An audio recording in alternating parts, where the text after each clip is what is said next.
So today we have Gavin Bell and Shaun Alexander, two fantastic entrepreneur, bloggers, content creators, people, speakers. They do a lot of things. Shaun runs a digital agency in Brazil. Yep. And he also runs bodybox.scot, and he's a blogger, and he talks in front of people, and does loads of things. He does Facebook ads, he talks in front of people as well, and he has his own kind of vlogging channel as well. So I would like you to give a massive startling welcome to both of these guys.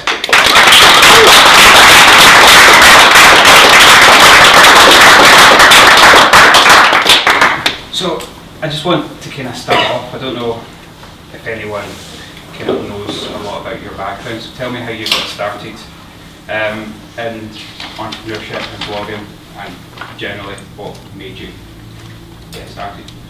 So for me, I was traveling at the time. I decided to pack in my day job, if you like. I was working in London in marketing for a big bank, and I didn't really think that should have been my lifestyle going forward. So I wanted to do my own thing, always did. And I started up an agency. My wife's Brazilian, so we ended up in Brazil. We were there for 6 months, and I thought vlogging would be a good way to kind of tell everybody back at home what I'm doing on a daily basis. Like, because it's far away, nobody really understands it, so I thought it would be quite a good opportunity to share it. Video is the best platform to share stories like that, in my opinion. So that is how I started vlogging. The vlogging channel was basically a way to keep friends and family and colleagues and stuff in touch with what I was doing in my life. And it started off as something that I was just doing for myself, for fun, and progressed from there. Okay. Yeah. Yeah. So I guess my story starts up in the Shetland Islands, which is where I'm from, way up north. And basically, when everyone reaches age of 18 in the Shetland Islands, they get told to go to university down south. Down south being Glasgow, Aberdeen, or Edinburgh, pretty much. And I knew that kind of wasn't for me from a young age. Did all the classic stuff, building a website 14, buying electronics on eBay and selling them on and all that sort of jazz. And I knew I wanted to set up my own business, just wasn't really sure how to go about doing it. So I kind of luckily at the time found a business academy down in Manchester that was kind of backed by Peter Jones from Dragon's Den. Went down to Manchester at 18 with the idea to set up a business where I put personal trainers into corporate environments to run kind of corporate well-being sessions. And I had a couple of clients down there, but really just wanted to get back to Scotland, and chose Edinburgh just randomly. And there tried to get the business going, completely failed, made no money whatsoever, but realised at the time I had a lot of relationships with personal trainers that they were typically terrible at marketing themselves. It was kind of going after 50-plus-year-olds, but their Instagram's all six-pack abs and broccoli and chicken. So I set about to go and try and help them basically market themselves and set up the company that I run now, which is a social media marketing kind of consultancy. Now focus on Facebook advertising. And then the vlogging side of things started around 2016, so just over a year ago. I knew I had to start creating video to kind of stay relevant as a marketing person. And last year pretty much just exploded from, it started off as a kind of day in the life of me, turned into me going hiking and jumping in the sea and doing random stuff. And that's kind of where I'm at now. It's just more videos and growing the business. Cool. So, I mean, I remember we were talking when you started your vlogging. You started doing 100 days of vlogging every single day. How much do you think that kind of helped you grow? Like you just yeah. So basically, like the vlogging started. I knew that I had to start creating video, but I knew I was rubbish at it. Like the first video that I ever filmed was filmed in a forest because I was too scared of people seeing me do it. And I was speaking about Twitter and growing your Twitter audience, but in a forest. And it was just so bad. It was like terrible. It's still on YouTube. It's first video, awful. And so I knew that I had to like commit to doing something to get better at being on video. And so I just randomly decided that I'd film 100 videos in 100 days. And that was just picking up my phone, speaking into it, whether that was something I learned that day, a meeting I had, just a general thought, just something, just to get into the process of just creating something and just trying to articulate what you're trying to say. And during that process, I guess it got better and realized that I wanted to create something more polished, and started following different YouTubers and things and started to see what styles I liked, and then at the end of that decided to do the weekly vlog. So I think the 100 vlogs definitely helped in terms of being able to like articulate a message, being confident in front of camera, not like feeling weird when you're recording in front of people, although I still do. So it definitely helped, and definitely kind of didn't, in terms of like audience growth, didn't really do anything because nobody watched them. But in terms of the skills that I learned, which then go on to the bigger and better videos, definitely helped. So Shaun, when have you been vlogging since? When did you start building this personal brand of yours? I literally started, I just passed my 3-year anniversary in February. So yeah, it's been 3 years, and it's probably quite similar to Gavin. The first year of vlogs, they were really bad. They were shocking. But it's the kind of thing where you can only learn, unless you've been studying it, unless you go to college and study it. The only way you can learn is actually to do it. Because there's a lot between filming yourself talking, the editing process, the back end of like YouTube and whatever. There's so much involved, a lot of intricacies, and it's just about getting content out, especially in your first 6 months. The more you can do, the better. If you can do it every single day. I think I probably put 100 videos out in my first year as well. And if you look back after your first year at how you started and where you are now, it's like incredible. So yeah, 3 years, and the first year was just awful. So in terms of kind of how you met each other, I know you've done a few videos together now, you're good friends, you've ran down Princess Street together. Where do you come into each other's stories, and how did that come about? Last year we were actually on TV together on STV, and they said we were like the new Ant and Dec. But I think given what's been happening in the last few days, we should probably like use this opportunity to ditch that. Yeah, I put that in the description. I probably should have taken that out before the event. I think I when I first started creating video, basically just looked at all the Scottish creators that I could find. Shaun was one of them, and we met for a cup of tea. Yep. And we're speaking the same language in terms of marketing. Both run marketing companies, and both were doing this video thing, and both like going outdoors. So I thought, why not do it together? And now there's kind of 4 of us that kind of in the Scottish YouTube community that kind of stick together and do things together. So. The thing is, as you said, it's awkward when you first start, and the more people you can get together, if you can find people who are like-minded, who make videos, who speak in public or whatever, like you can share your experiences, and that is pretty much like we felt that we were pretty alone in what we did at the time, and to have someone else to bounce off ideas, even if our content wasn't necessarily going to be similar, like it's just good to have someone that kind of understands, right? Totally. And I've found there's a weird thing that if I was to walk down the street filming myself alone, I'd feel like a total weirdo. If I was doing it with Shaun, that weirdness just goes out the window. And I don't know why that is, but you almost like if you're with someone else, there's almost like a bubble around you too that it just makes a difference. And so that plus also the bouncing ideas off each other, or if you found something that's working really well, being able to share that with each other definitely helps. And I think as well in Scotland, there's not that many people who vlog, but in London there's loads, so it was just a kind of natural gravity that we came together, and other vloggers as well. And because there was so few of us doing it, there's a lot more now, but I think, it was just shared interest. Cool. So when did you start thinking about, in this journey, when did you start thinking about your personal brand? Did you start vlogging with the express intention of creating a personal brand and creating a kind of persona for yourself, or did that come about later? I think for me, the first year especially, it was just basically my life and what I was up to. So I think your personal brand is literally just an extension of your life. And the more you introduce into that, the more you talk about your background, your business, or things that you suffer, illnesses or whatever, anxiety, whatever it could be, the more you put into that, it all works into your personal brand. So I think a personal brand is really, we shouldn't build it up to be something that's not. It's just you, a person. And once you start introducing your business to your audience, and once you start taking them on your journey, I think that is when your personal brand starts to come together. But it's literally I think it's just an extension of yourself and who you are. Mm-hmm. Totally. I probably came at it from a slightly different angle in that I had the business first and started creating video to try and promote that business. So basically the reason I went from social media to Facebook advertising is because I didn't really see anyone in the UK that owned that space. There was no one that you go, that's a Facebook ads person. And so I started to try to create video to build that brand. And so the videos in the early days were very much around me as an entrepreneurial person running the business. But I found that, and so I did do the video for the personal branding thing. But I found that you got a couple thousand views, friends and family liked watching those videos of what I was up to during my day. But it's very, very hard to get new people in, because why would Jim, random guy in the street, watch my video? And furthermore, why would he share that video? Because he doesn't know who I am, and quite frankly, doesn't care who I am.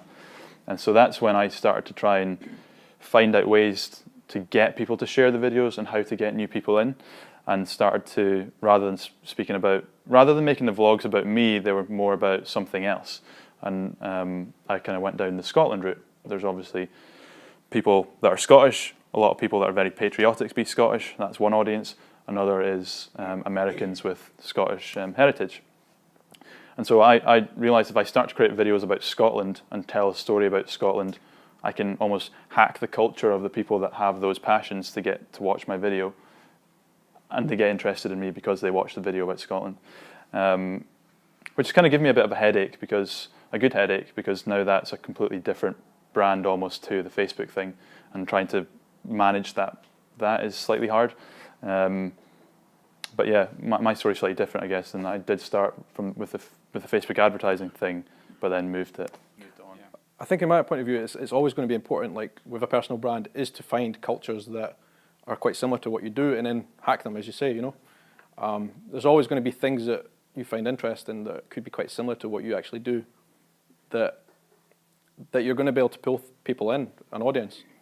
And that's really important, even if it's not something you feel comfortable talking about at the start. It's like hacking culture is just so important when you want to build an audience.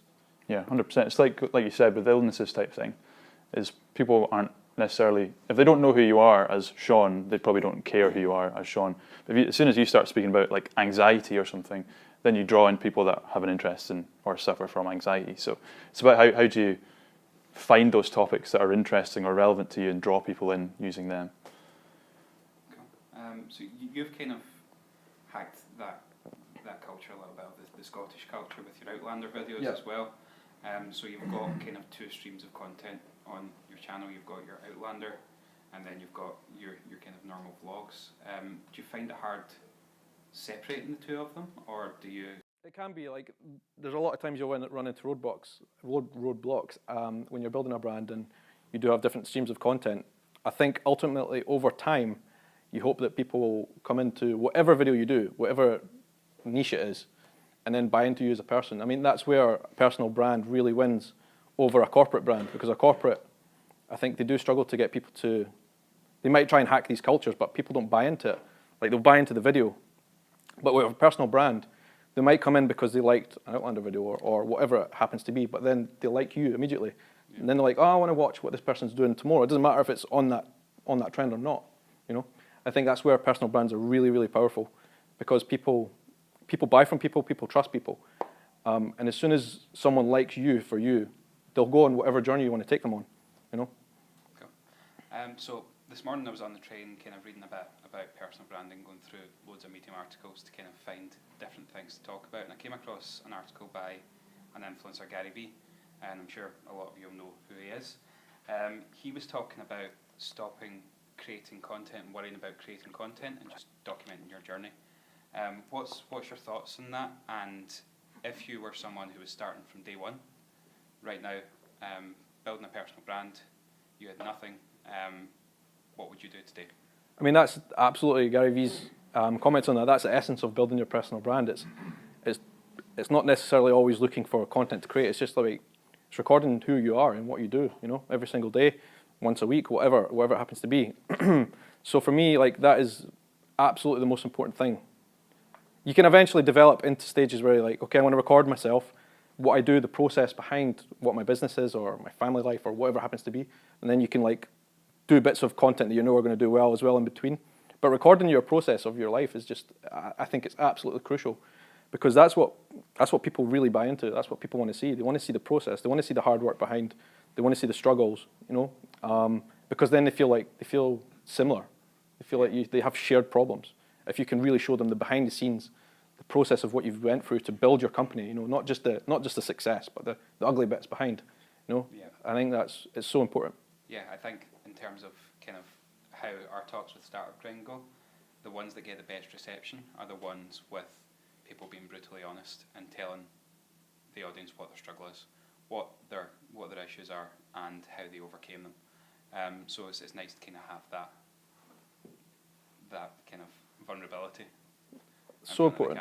100%. And this is video aside.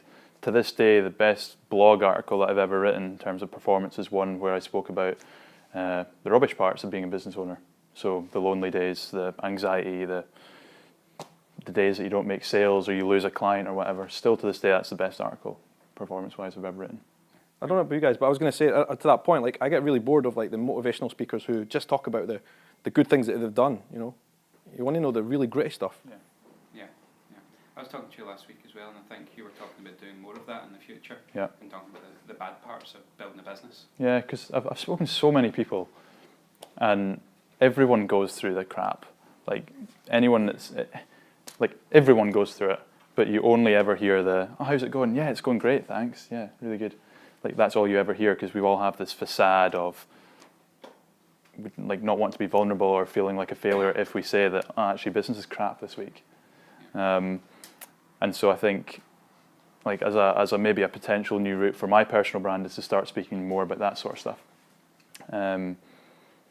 Really, if I can start speaking about problems that business owners face, I can bring more business owners into my audience and sell them Facebook ad stuff. Sell them stuff. Yeah. So we spoke about kind of you in a forest earlier on, and you'll have your own kind of forest moment. Was forest moment? Brilliant.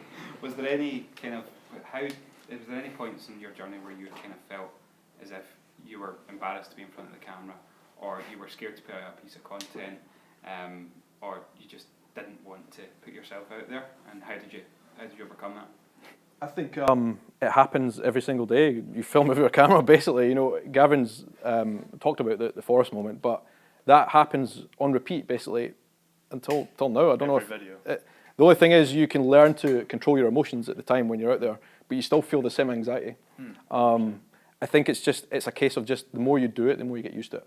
But for me, it was exactly the same. My first videos, I always hid in a corner, away from people, as far away as I could possibly get. And even now, like I'm quite conscious of that. But at the same time, I do feel through experience only that I can control myself when I'm out in public and film and like just get on with it. And actually get some amazing interactions with the public when you do that. Yeah. But the anxiety, it doesn't go away. Like you feel the same as you did in the first video, generally. 100%. What if I was to walk down the street and film myself today? I'd feel horrific. Like, would not enjoy it in the slightest. But what I have found is kind of what you say is, if you learn to just embrace that moment and like own that situation, and if the public do like jump and laugh at you, then just get them involved in the video. Then it works. Yeah. So if someone was to be like, "Hey, wanker," then like be like, "Way!" Yeah. Gavin mum now can't watch this video. Yeah, damn it. I knew that was going to happen. Vlogging's become such a culture that like I've actually been walking down, people are like, "Oh, vlogger." Yeah.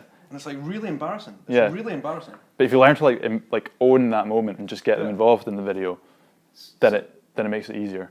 You can walk down the street and film yourself, yet you can walk down the middle of Princess Street in boxers with a soul tire on the back of. How does that work? How do you get from not being able to film yourself in the forest to walking down the middle of was it Princess Street? Castle Terrace. Castle Terrace with soul tire boxers on. Yeah. Basically, I said I tweeted out something like it's my 1 year anniversary of vlogging or something, and it happened to land on St Andrew's Day, and someone was like, "Well, walk down the street in your Scottish boxers," and I was like, "I'm not doing that." And the more I thought about it, the more I was like, "I'm not doing that because I'm scared to do that, and so I have to do it." And yeah, just got the sunglasses on and just went for it. But it was the reactions of the public that actually made it funny. And like, I went on Twitter afterwards and searched, like, I can't remember what I put, like Scottish boxers or something. And there was a couple of people that had tweeted being like, fair play to the guy that walked through the street in his Scottish boxers. Yeah, I mean, it was the only video of yours that people have, I mean, myself and Gav are quite good friends, and people have actually come up to me and said, have you seen that video of Gavin Bell in his boxers walking down the street? I'm like, no. What's he done now? What's he done now? And I've actually got in the accents, but that's a different story. But I think like that example is great because I've found as well, through vlogging, you're willing to take on more challenges. Yeah. Whether that is through your interaction with someone on Twitter or whatever, you're willing to go out there and do more things. And I think that's amazing. You know, it does actually encourage you to get out there and do something you've always wanted to do. 100%. And you like, one of the best things about vlogging is the feedback, or you get the crap, so you get the haters or whatever, but you get people that send you like the loveliest messages you can ever imagine. Like, I watch your videos when I'm having a shit day and they put a smile on my face. Like, that's like the best message I could ever receive from someone. And so it then kind of encourages you or inspires you to start creating more videos that make people do that. And like you say, it's an amazing thing. If you can put a smile on someone's face, then what more do you want? Yeah. So coming back to kind of the comments and how you deal and interact with people, I know you reply to quite a lot of haters' comments, and that's a big part of your personal brand. How big do you think the audience interaction, the interaction with the public is to building a brand? It's absolutely 100% crucial. If you don't do it, you'll not succeed. Yeah. Simple as that. I reply to almost all, probably 90% of comments. It's so important. And I generally think the reason my videos and stuff started to do better is because I was interacting. It's so many people forget it, especially in the early days. It's absolutely the most important thing. I think I've learned that creating content, whether it's YouTube or Facebook or whatever, is more about community than anything else. So, like, it's a tactic to succeed. If you want to succeed, you have to build a community. You have to answer to every comment, good and bad. It's so powerful. Totally. And it's like the only way that you can ever get like a super fan. So you'll get people now that comment on every single one of your videos because you've taken the time to reply to them. And anyone that does follow Gary Vee, he talks about audience depth as well as width. So you're always trying to get more followers, but you're also trying to build better relationships with those followers. And you only get that if you interact with them. You can't just post a video, get comments, and just ignore them, which a lot of people actually do. It's just part of the work of going and replying to every single comment. And that's how you get the brand loyalty, in my opinion, is, and you want to take people on a journey, is if you build that loyalty by replying to people's comments, like those people, they will literally go on your journey wherever you decide to take them. You're on Patreon, aren't you? Yeah, so Patreon is basically a crowdfunding platform for artists and video bloggers or whatever. And it's amazing to me, like I resisted that for such a long time. But once you start building a community and you say, listen, I'm creating videos, I'm on Patreon, would you go and support me? And then all these people like jump on immediately. I'm like, wow, like somebody's start paying you money. Yeah, it's like, make videos. That's incredible. Like through their own choice. So do either of you spoke about super fans a little bit there, do either of you have any super fans that come to mind? Yeah. That kind of comment on every single one of your videos and watch everything that you do? Probably some of the same ones. Some ones, and I think the great thing is they'll reply. They'll write a comment within the first 10 minutes of putting a video up, like unannounced. Even if if you just surprise people on a random time, they'll be there, and like that is amazing. And you spot the faces and you know them. You become almost like friends. Yeah. And it's so great. It's a great feeling, and it's also great for your brand. Like there's two things. There's a selfish part, and there's a part where like building the community is amazing. Like it's so good to have that connection with the people who actually watch your stuff. And then those people literally, they will follow you across the platforms. That's the fans you really want to build up. The people who will follow you on Instagram, they'll follow you on Facebook, they'll follow you on Twitter. That's what building the personal brand for me is all about. And the way to do that is through the hard work, is the commenting, like spending 2-3 hours a night sometimes just replying to comments. Yeah, totally. I can't remember the guy's name, but he talks. There's a theory about the 1,000 true fans, which is like to have a really successful business. All you really need is 1,000 true fans, people that will watch all your videos, read all your blog posts, etc. And so it's just about putting in the work to try and build those 1,000 true fans.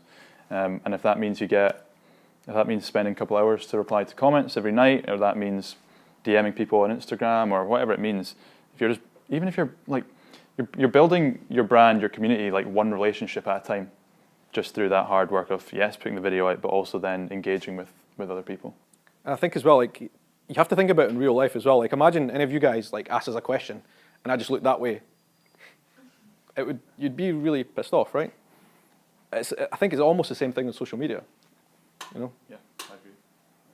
So we spoke a little bit about kind of when you guys met, there wasn't anything in Scotland generally for creators, for vloggers, and that there wasn't really that community.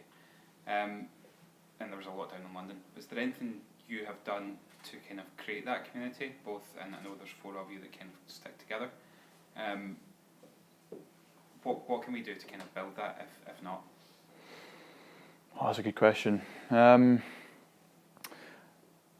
I think we're still a little bit behind up here in terms of understanding the whole influencer, vlogger, video thing. If you're to go down to London, they've got like the YouTube space where people can go in and create videos. I'm not saying we need that up here, but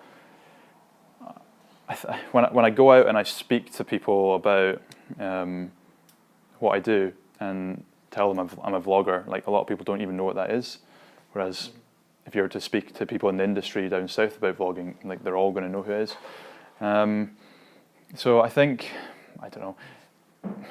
To be honest, I don't really know what we can do other than just.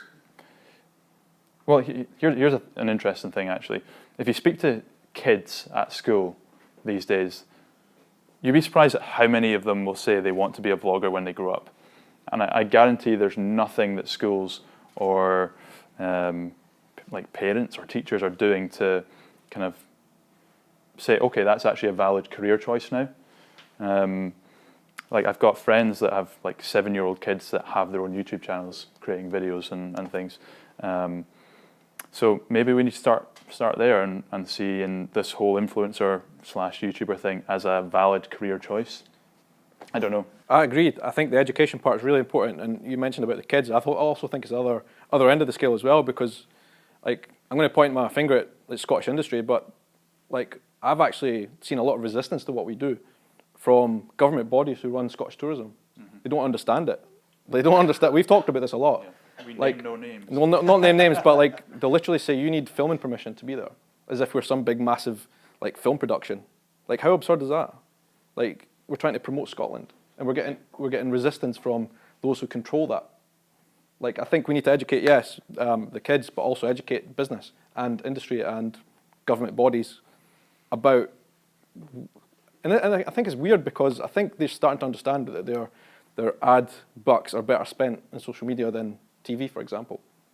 But they're definitely not totally there. From the resistance that I've experienced from people in industry in Scotland, I think there needs to be an education piece on that side as well. Mm-hmm. Yeah, I'm sure you definitely hope that ad bucks are better spent in social media. Absolutely, than TV. yeah, absolutely. So,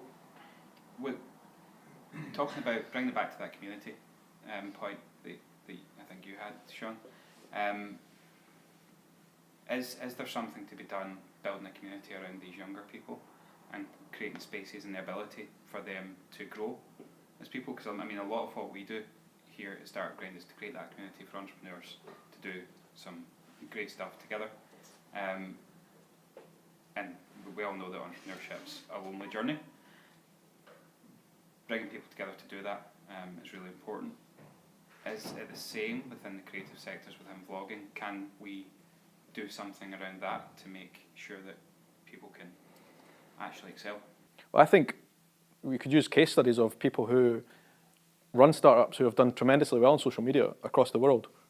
It is so beneficial to have a personal brand if you run a startup. I think it could literally make or break some people. It has. Like, that's evidenced, and we've seen it so many times before. But even if that's not going to be the case, it's just important to, I think, have a personal brand on social media for anyone who's in the creative sector in Scotland. And I think we need more people to just get out there and do it. And having space like this is amazing, because I think it's through this type of chat that more people can think, I should be doing that as well. I definitely think that there's more to be done about community in Scotland within the space, because it could really change the fortunes for a lot of people, I believe. 100%. I think community is also important, because although, like, when you start creating videos and you build an audience and you might get thousands or hundreds of thousands of views, whatever, it's still a lonely journey, and in the staying up late on your own on a Sunday night editing a video type thing. And yes, you're getting lots of comments and things, but they're not like true relationships. And I think so. And going back to kind of entrepreneur, like comparing that to the entrepreneurial starting a business thing, it's the same thing, really. Even if you've got something to sell or not, you're like, the videos are you marketing yourself, and so you're still putting in the hours. You're still going to have those lonely times. It just kind of, like, the likes and the comments and the shares and things are, like, at the end of the day, they're pretty superficial, in that they don't really mean that much. And so I think, like, community and getting together as creators or entrepreneurs or whatever is like vital, like super important. So kind of, I want to shift it back to what you're working on just now, and what's next for both of you. I know you both probably have goals for 2018 for beyond. So what's next for you in terms of your personal brand, what you're working on just now, and what you're going to do next? Yeah. Immediate goals for me are, to be honest, I've got this constant struggle of, like, running a business and also having this vlogging thing going on, and so managing that. Immediate goals, the vlogging will probably take a bit more of a backseat than I wanted it to this year, purely just to get the business to a point where I can totally free my time up to do more videos. And to be honest, I couldn't tell you, because I never really expected the videos to take off the way they have, or to get the opportunities that I've had because of them. And so I'm just enjoying the ride, if I'm honest, continuing doing what I'm doing. There's been some conversations around, like, TV work, that sort of thing. Don't know if that'll happen or not. I'd be happy if it did. So if I can continue doing what I'm doing, more videos, growing the business, more speaking, etc., then I'll be a happy guy. I think for me, last year was interesting. Last year I kind of explored the corporate world, like how involved they would be in our content. And I felt disappointed, not in terms of their engagement, because I did quite a bit of work for corporates, but it was more the kind of reaction among the community to what I was putting out there. Like, and I didn't sit right with me. So this year I've kind of totally ditched it, working with corporates as an influencer, which is a ridiculous word. And this year's totally about community. Like, I'm going to forsake all kind of connections with corporates to focus on the community and building the community. And I did a bit of an experiment. I did something called Bonnie Box, which was basically to get a lot of Scottish products, really unique, good Scottish products, put them together in a box and try and sell them. And it was an experiment to see what my social worth would actually be, because lots of influencers said, oh yeah, I'll charge you this for an ad on my Instagram account. But what does that actually do? What does that mean? What is the return for the person who's paying for that? So I thought, well, I'm going to actually see for myself, sell my own product and see if anyone buys it. And it was a roaring success. Like, I was totally blown away by the response. So sell out? I sold out, yeah. And it was like double subscribed. So I think that was a great experiment for me to see how I could potentially take a brand, my own personal brand, and actually have products that people could buy, whether that's T-shirts and merch or whatever else. I want to develop my own product rather than getting any corporates on board and selling their stuff, because I think people see through that, whereas they're willing to actually invest in you. They'll buy something from you, but they don't necessarily buy something that you're pushing for someone else. I suppose an experiment like that as well, it allows you to almost sell your brand as well. Exactly. It gives you important points that you can build upon. Yeah. I'm worth 6,000 boxes, 7,000 yeah. boxes, so that's X tangible amount in money. Yeah. it's interesting because I've never heard of someone kind of do something like that before. I think it's like nice just to hear. reverse engineering it, you know, because people, there's loads of influencers out there who've never sold a thing in their life.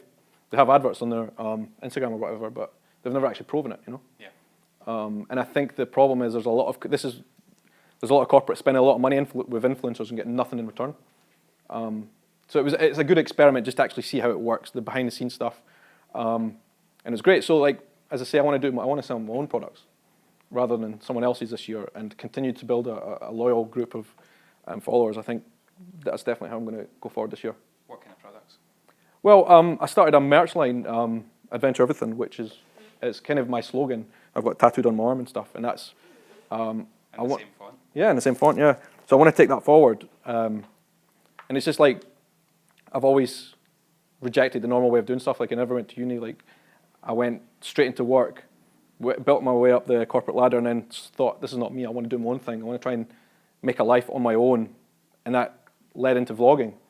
And there's a lot of people seem to be interested in that space. Like how can they live a life more freely, if you like, not having to be chained to their desk job or whatever.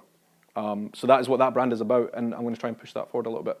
Yeah. But it's going to be experiments. It's not like there's no sure thing, but it's good having a following that I can bounce ideas off and test the waters with different things. Experiment with.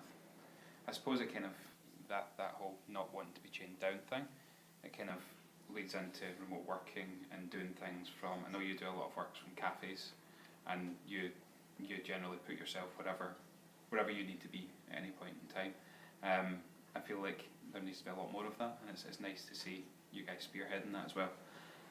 So I like to finish every fireside chat with a few questions that I ask everyone and compare kind of creative processes, what people think about general trends.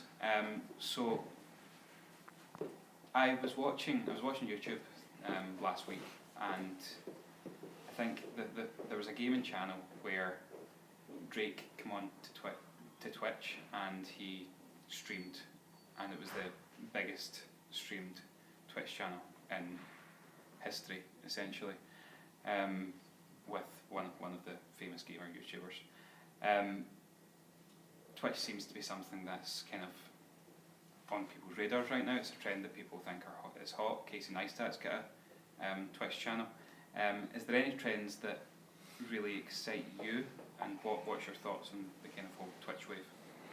Yeah, to be honest, I don't know that much about Twitch. One thing is that certainly on my radar because other people are jumping onto it, and when people like Casey are jumping onto things, then that kind of says something to me. Trends that I'm excited about though, the main one right now is Vine 2. So anyone knows the old app Vine, the creator Dom is basically building another app called Vine 2. And if you follow him on Twitter, he's kind of posting updates on when that's coming out and things. And that's a platform that as soon as that comes out, I'm going to be jumping on and going hard at it. Unfortunately missed the first Vine wave. So that is something that I'm like really, really excited about, and I can't wait to see what happens with it, really. He obviously had massive success with Vine, so I'm hoping that his second incarnation of it will be just as successful. And going back to the basics of creating content and trying to build an audience there quick. I think Twitch is really interesting. The fact that Amazon are heavily involved with it means that it can't go wrong now. Like that's going to skyrocket because of that. Amazon's going to put all the resources into making that work. It was a good platform anyway, but the fact that they've got that kind of backing, like they just cannot go wrong now. They're going to be pushed. And also there's a lot of rumors about Amazon working on a YouTube of their own, which will work its way into Twitch somehow. I don't know exactly how that will go, but if anybody can do that, Amazon can. Yeah. They've got the retail platform behind them where creators can. I think creators on Twitch are actually selling products right onto Amazon now.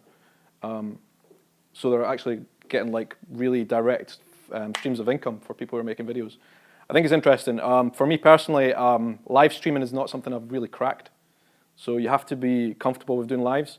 I would like to do more, so it's definitely something that's on the radar, especially since Amazon are heavily involved in it. As Gavin said, Vine 2 is going to be interesting. I think that will probably launch this summer. The biggest trend I'm interested in at this moment is in terms of Facebook. I think it'd be interesting to see actually how many of you guys are kind of bored with your Facebook feeds. Yeah. I mean, that tells you something. Facebook is broken. Like, in my opinion, it's totally broken.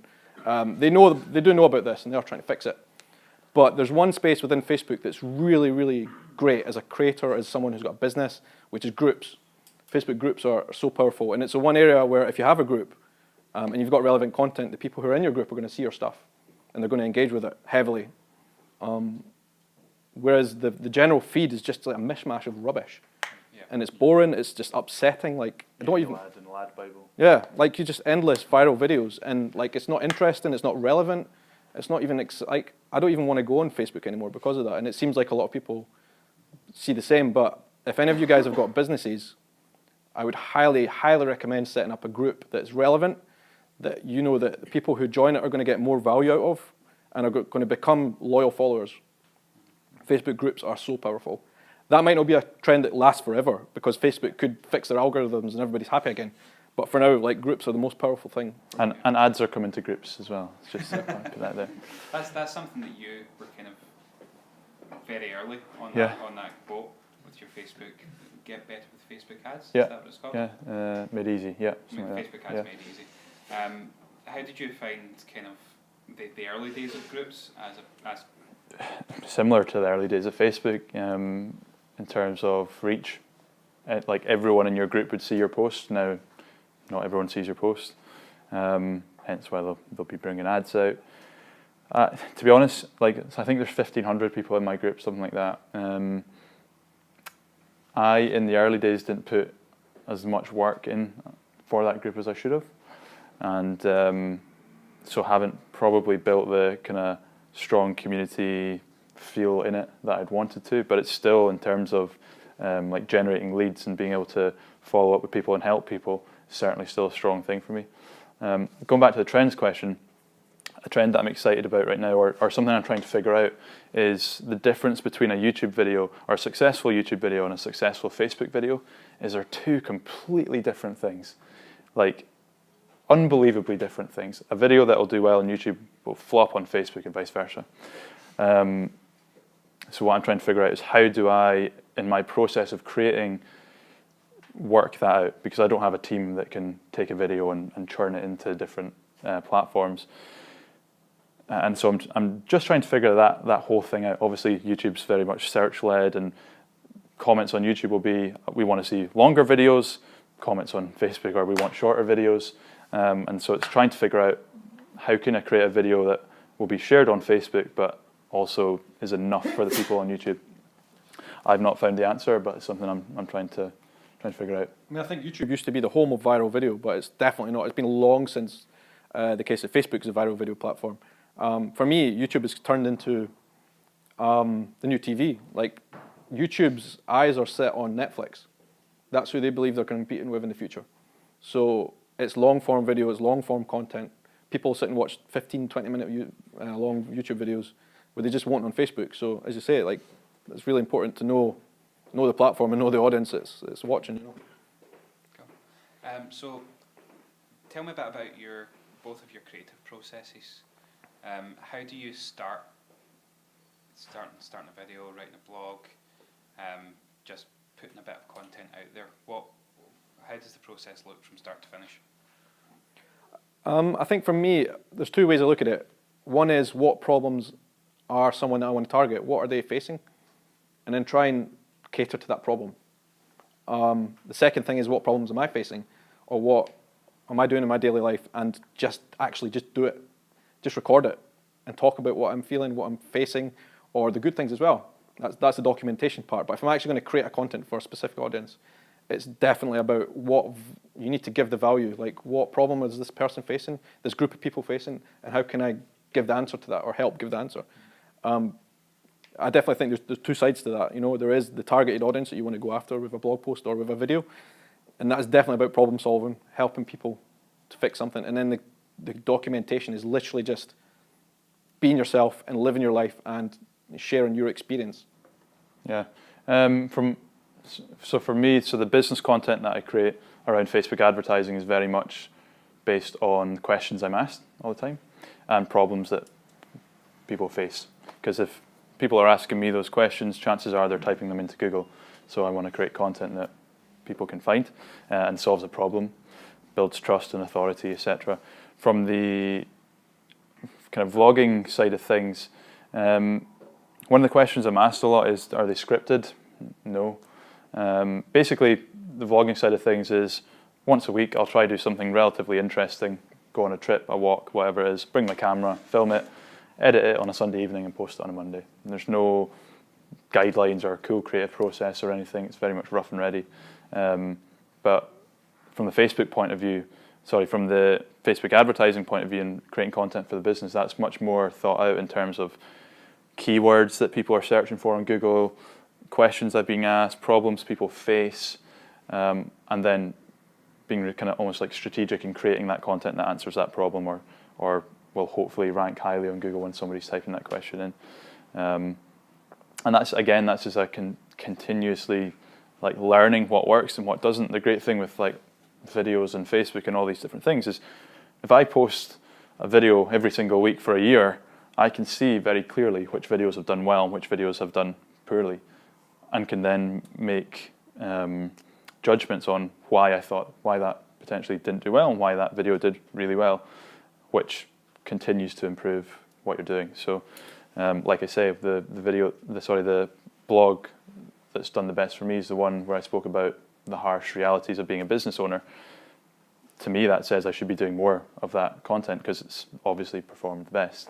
And similarly with, I'm proper geeky in that my best videos on Facebook, I've literally gone through them, watched them multiple times, and like transcribed them and like noted what I've done at each point in the frames and stuff, and to try and figure out if there's like not a formula, because you never know what's going to work, but is there a pattern or something that's happening that's making that video go viral, for example.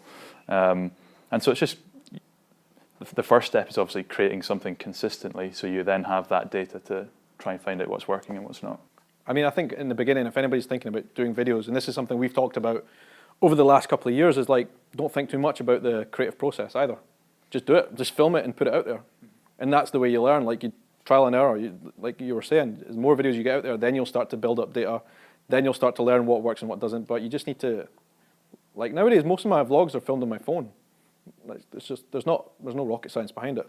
I think a lot of people build it up to something that's not really, and it's just important just to get stuff out there. I like to end every start or grind off on a slightly controversial note. So in 10 seconds or less, tell me something that you know is true, but almost everyone disagrees with you. In terms of social media? Just generally. Okay, social media, I love Twitter. It doesn't provide return on investment, but I still love it.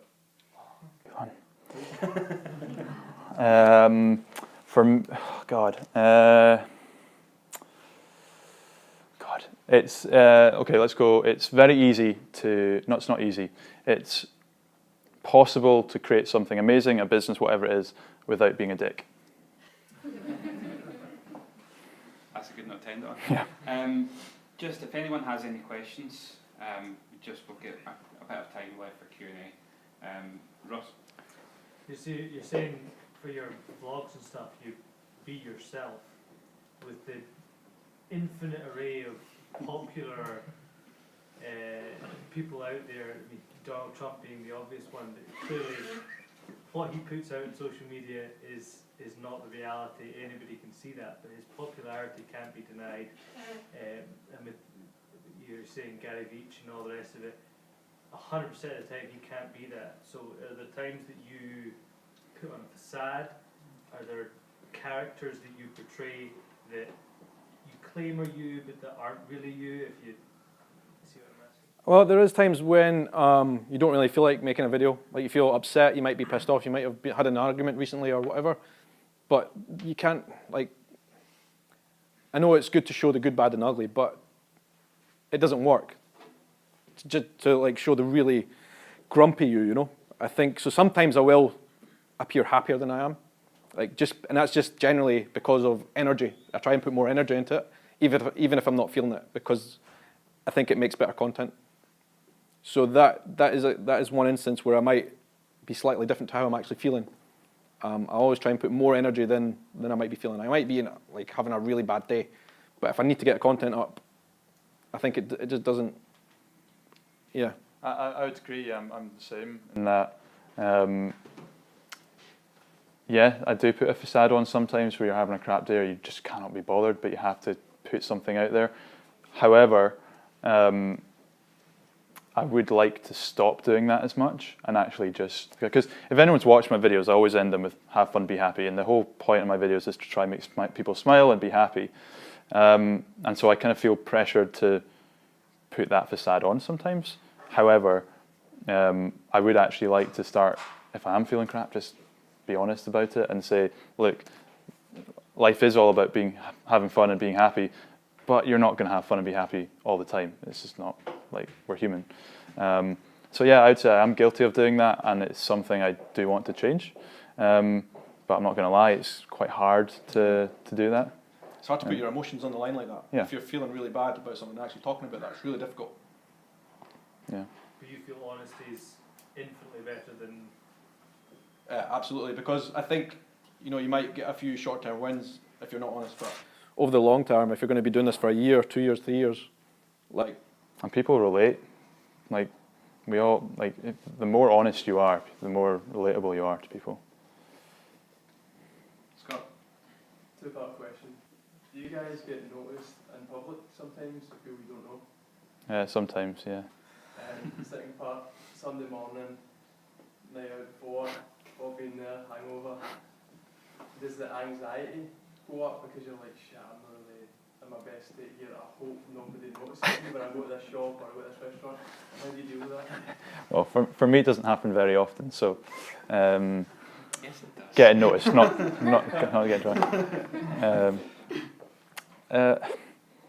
Not really, although I got to be honest, if someone does come up to me in the street, as much as I love it, it is quite a weird experience in terms of, you're in your head, you're like, who are you? Do I know you? And like, I know you've said before, sometimes you can feel like you've come across as rude, but you're not. You're just like a bit kind of shell-shocked because someone's just come up to you in the street randomly, you don't know who they are. I mean, that's how I always feel afterwards. I feel terrible. I keep replaying it, like, was I rude to that person? Is that person going to think I'm rude? Because like that's an extension of your personal brand, right? Yeah. What's that person going to think of you? But the thing is, like, you're always caught off guard, always. Like, I always get startled, just like, and then I react in a way, and I'm thinking, was I rude? But like, yeah, it's just about trying to be as nice as possible, because it is quite shocking when it happens, and it's just like, you just have to try and keep your cool. But I replay it afterwards, just thinking like, did I come across as an asshole? Happened on the first date of my girlfriend. It was the best thing that's ever happened. I was so couldn't have paid that person to do it. It happened to me once. I was pretty much naked, and I was in the Iceland's Blue Lagoon changing rooms. Somebody came up to me, and I just had like, I almost dropped my towel. I was like, this is one of the moments where you're like, this is not the time or the place. But like, you just have to somehow like keep cool. Another third part. Let's say you're following tripled or even like went 10x, 100x, and you know that every time you go in public, there's a 90-80% chance you're going to be spotted, somebody's going to try and stop you and take a picture of you. Are you comfortable with that? It's hard to say because I've not been there. I don't know if anyone follows a guy called Alfie Days, but he's like 8 million subscribers on YouTube or something. And I've heard him say a couple of times, there's been occasions where he's been like on the beach with his girlfriend, who's also a famous vlogger, and they've had people coming up to them all the time, like asking for photos and things, and they just look at like a normal couple. They're just sitting there enjoying wine in the sunset with no one coming up to them and saying like, I wish I could have that. But then he went back and said, well, actually, if I think about it, I could have that. I just don't make any more videos for 2-3 years and no one will know who I am. On that, my friend Jamie Genevieve, Yeah. so she's from here, she's like 1 million on Instagram, and she like can't walk down the street anymore. Really? So she can't shop in Glasgow, she can't shop in Edinburgh, she can't go out for a night out in Glasgow because it's just like, she can't move. Yeah. Like, Yeah. So I've never been there, but It's a difficult thing to know. Yeah. Like, I I don't know if that's the life that I ever thought that it'd ever actually happen. Like, I don't know. I guess it's one of these things you just have to kind of deal with if it happens. I mean, it's a great position to be in one way, but it's also like probably not something you were ever expecting or necessarily hoping for your life. I don't know. Margaret? So you talk a lot about the personal brand, and my question is really to do with how much you merge your personal and business brand and how much you separate them. So my situation is I've got two business Facebook pages, and one is just my name and the other is my business, which is a female group fitness class brand. And the one that's my name is really much more personal. It's about the lifestyle, the healthy lifestyle I lead, because I'm also a PT and a nutritionist. And I've had very conflicting advice about this, and I've tried it both ways. I wondered if you had any opinion about whether it's best to have just one page, but when I did that, I felt like all the health and fitness stuff just made the business brand confused. But doing it separately, I feel like I'm running two businesses. Yeah. Also, how do you drive traffic to the business brand, which is the one you want people to go to? Yeah, so from by no means the right answer, but what I've done, so I started with my company brand, Blue Cliff Media, and me, and slowly over the last couple of years, literally kind of faded everything out from Blue Cliff Media to that's just purely like all the invoicing is done through. So just me on Facebook, just me website now, literally the last couple of months got rid of the Blue Cliff Media website just because I felt like I was running two businesses, like you say. You've got all the different social media platforms, you've got creating content for one brand and another brand. So I personally just went down the route of having one. I'm not saying that's the right one. I just couldn't be bothered with the time. And to be honest, if you do have two Facebook pages, like if you really want to make Facebook work for you, it takes a lot of time and effort. And to double that for me just didn't make sense. So it would have been a case of having both of them, but them not really being that great, or just having one and just focusing purely on that. So that's what I've done. I'm not saying that's the right answer, but I think it does depend on the business as well. Like, I think there actually is sometimes a merit in having both, because your business that doesn't have your face on it, you can do really different professional content, whereas your brand, that's where you do the behind the scenes stuff. You know, it's going to be different content, I think. And I think that could be really powerful. You can almost double your reach, double your audience. I personally believe you should keep your personal brand as the behind the scenes, really gritty stuff, like the workings of your business, what you do, and then the other side, like the real professional stuff. I think there's a lot of merit in having both, but there's different ways to do it. It depends on the business. And I guess if you're thinking like long term as well, if you're trying to build a business to sell, then you can't really just operate under your name. So Plus, I've got two different customer bases, because there's the fitness instructors that will teach my brand, and then there's the end user that will go to the classes, so they don't want to see the same sort of content. So I'm just going to have to do double work then. Yeah, less sleep. There's another part of the question. Obviously, people are interested in following all of our personal stories, but at the same time, there's a lot being written just now about, it's not about you, it's about the customer, and you're basically trying to solve all their problems and answer all of their questions. Have either of you got advice about how to do both without, I think people that go down the personal brand route, often it just ends up looking egotistical and like it's all about them, but they're not actually giving value. One of my friends, a guy called, his Instagram's Michael, spelled Olowa, it's Ujoa PT, and he's really good at kind of combining the two. So a lot of his Instagram is kind of infographics that he creates around losing weight or whatever it may be, and then his Instagram stories are very much like he does a fitness tip every day, but he like takes pictures of himself eating Oreos and stuff, and kind of makes a joke about the fact that he's a personal trainer eating rubbish, but it's okay because in the long term, blah blah blah blah blah. I don't know the nutritional stuff around it, but he's someone that's really good. So it's Michael Olowa PT. He's really good at kind of combining the personal brand thing, but also providing value. And to be honest, it's a struggle that I'm facing right now on like my Instagram, in that it's like I'm not providing enough value on my Instagram that I've noticed, and it's too much about me.